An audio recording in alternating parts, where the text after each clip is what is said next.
Kita semua mengetahui berita keuangan dunia yang menginfokan bahwa Amerika mencetak uang 4 triliun dolar atau 4.000 billion dalam 20 bulan terakhir ini, yang artinya kalau APBN Indonesia adalah 130 billion, maka 4.000 billion dolar adalah 30 kalinya uang 1 tahun Indonesia. Dalam 20 bulan ini juga ekuivalen 1 triliun dolar Tiongkok printing money juga, yang artinya 6 kali APBN Indonesia. Di sini cara kelolaan ekonomi Indonesia kok malah ngutang. Duh, ampun deh, ngutang sama yang printing money lagi. Koplak bener ya ekonominya. Tapi memang susah kalau punya ego ilmu sama ego pejabat. Dikasih tahu pengetahuan lain, sulit bener dengernya. Oke lah, biarkan selama 3 tahun ke depan ini kita lihat apakah bisa mengecilkan hutang yang 6.500 triliun itu menjadi lebih kecil atau jadi 11 triliun di akhir masa jabatan, sama dengan uang yang katanya ada di kantong saya. Pastinya konsep bernegara itu penting. Jangan memilih lagi yang populer ke depannya, karena ternyata jangan-jangan menjalankan pemerintahnya, milih menterinya yang bisa kerja juga nggak bisa, yang akhirnya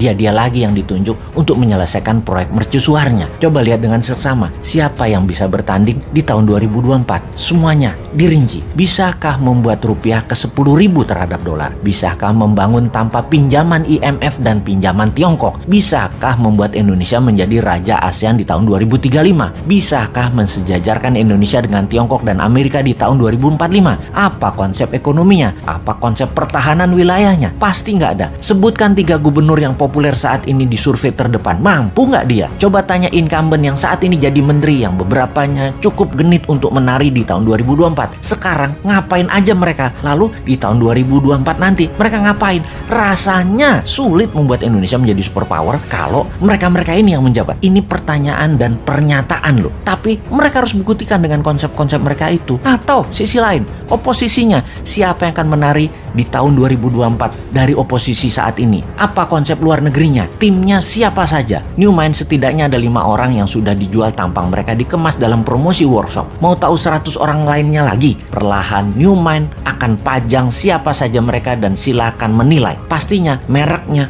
bukan dari oposisi, bukan dari incumbent. Fresh, segar, dan New Mind. Kita belajar banyak 7 tahun ini, belajar banyak 20 tahun ini, dan sadar ternyata genre atau aliran politik 20 tahun terakhir tidak membuat Indonesia berdaulat. Jadi apapun yang berbau aliran gaya 20 tahun terakhir pemerintahannya, harap jangan dikasih peluang lagi. Kita cukup mengatakan terima kasih kepada aliran dalam 20 tahun terakhir ini karena telah berhasil membuat Indonesia tetap utuh. Yang terakhir hampir membelah 2 bangsa ini hingga retak-retak, tapi nggak apa-apa. Nanti kita benahi. Nanti sama New Mind semua kembali utuh. Yang minoritas miring ke kiri ke incumbent dan yang minoritas miring ke kanan ke oposisi, kita benahi. Ini keduanya sebenarnya minoritas. Dan sahabat semua tidak perlu menjelaskan mana minoritas kiri, mana yang kanan tersebut yang sangat berisik tersebut. Nanti damai aja sama New Mind. Happy semua. Kalau tax amnesty dijalankan sama incumbent, caranya aneh saat ini dan tidak akan membuat uang di luar balik. Mungkin karena pejabatnya orang pintar makan sekolahan semua, bukan orang dagang. Dan kalau prinsip dagang kan win-win. Negara untung dan pemilik dana